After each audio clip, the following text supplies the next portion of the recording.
Welcome to a new video type on the channel. This is my Friday favorites video where I'm going to run through the Marvel Snap decks that I think are great choices to play going into this weekend.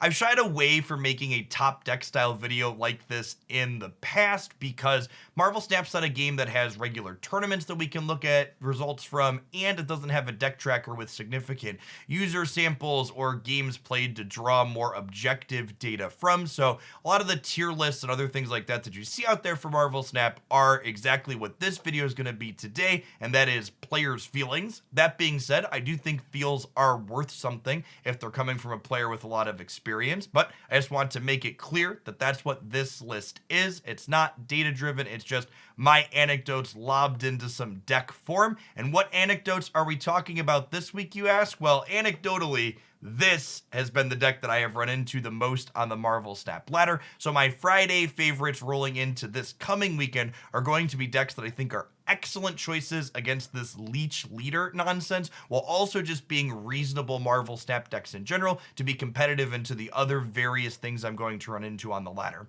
As always, when I'm trying out a new type of content like this, I would love feedback in the comments down below if you think this is worthwhile. Did it add value to the channel or your Marvel Snap experience? Let me know. If it did, be sure to tap that like button as well. But without further ado, let's go ahead and dive on into the first of my Friday favorites deck lists.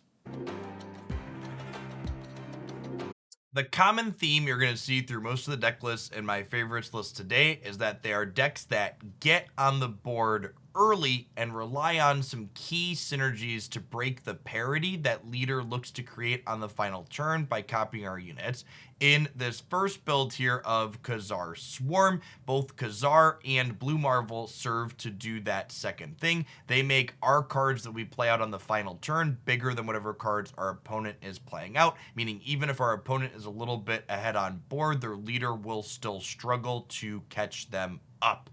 You'll note that this deck has a couple of key tech cards in it to try and mitigate some of the downside that this Swarm deck has. Most notably, Armor and Cosmos serve as ways to mitigate opposing Killmongers, and Debris is an excellent tech card that not only gums up the opposing board, preventing things like Galactus, but blocking out things like opposing Broods, can even slow down things like Silver Surfer decks in a way that is meaningful to let you get ahead in key spots.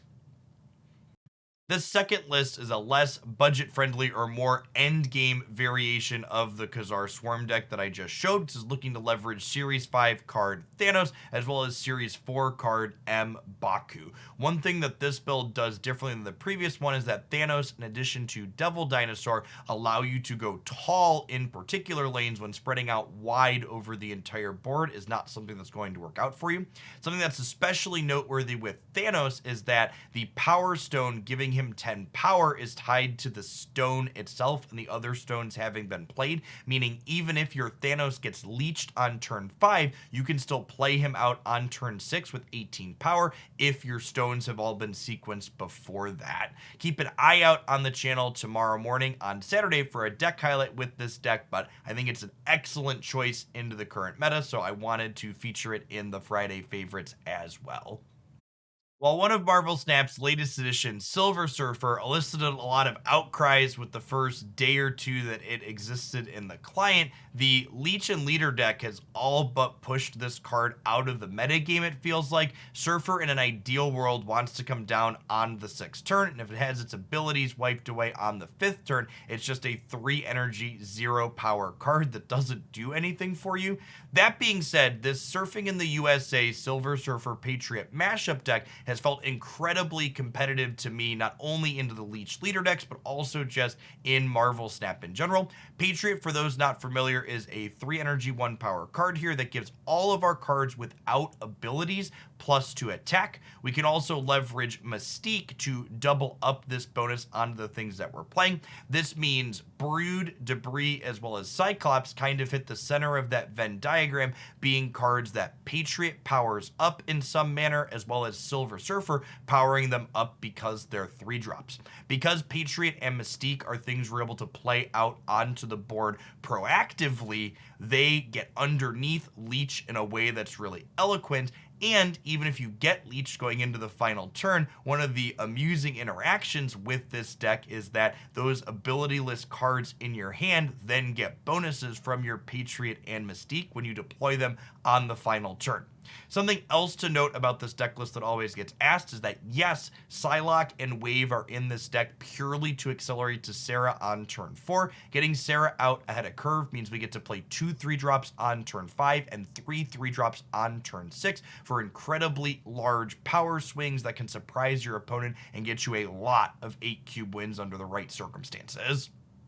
This is probably my favorite of the decks that play proactively to the board in this list here today. Cerebro, for those not familiar, has the ongoing effect of giving all of our cards with the highest power plus 2 attack. This is a Cerebro 2 deck because, as you'll see here, everything other than Blue Marvel has exactly 2 attack to share that Cerebro bonus across all of them in play. And Blue Marvel having 3 power is an acceptable inclusion because he brings everything else on our board from 2 up to 3, meaning they all keep that Cerebro bonus intact. The biggest thing I think this deck has going for it compared to the Ka-Zar or the Patriot deck that I listed before this is that this deck has a number of board disruptive elements in the form of Goose and Storm and Hobgoblin that really allow us to kind of dictate the terms of engagement of where our opponent is allowed to deploy their cards, which gives a greater sense of player agency over the outcome of the games that I'm playing in my experience running with this list so far. This is another one that if you're looking for games with it, I'll link a highlight in the video description down below so you can get a feel for how it plays out before you pilot it yourself.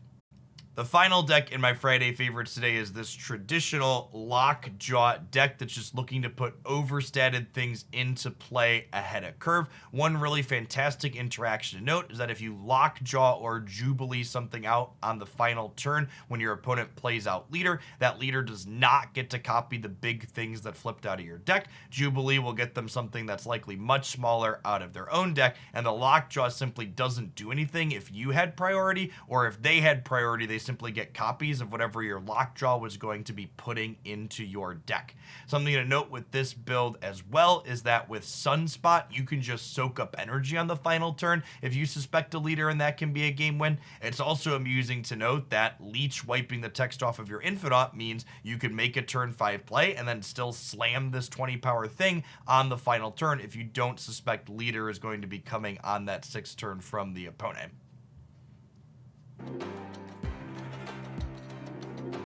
Thanks for making it all the way through to the end of the video. I don't know that this type of content piece is what I'm going to do every week, but I think at a minimum it seems worthwhile to do if the type of decks I'm enjoying playing change or something in the metagame shifts to bring something up into prominence that needs to be attacked in a specific way. As always, when I try something new like this, I'd love feedback in the comments letting me know if it was something you enjoyed seeing here on the channel. Remember, if you did like my insights, to tap that like button to let me know as well. And if you're someone who's new to the channel and you made it all the way to the end, subscribe, come back again. We do Marvel Snap, theory stuff like this, game news updates, and deck highlights here 7 days a week. I'd love to see you back again. Enjoy the rest of your day, folks, and have fun snapping this weekend.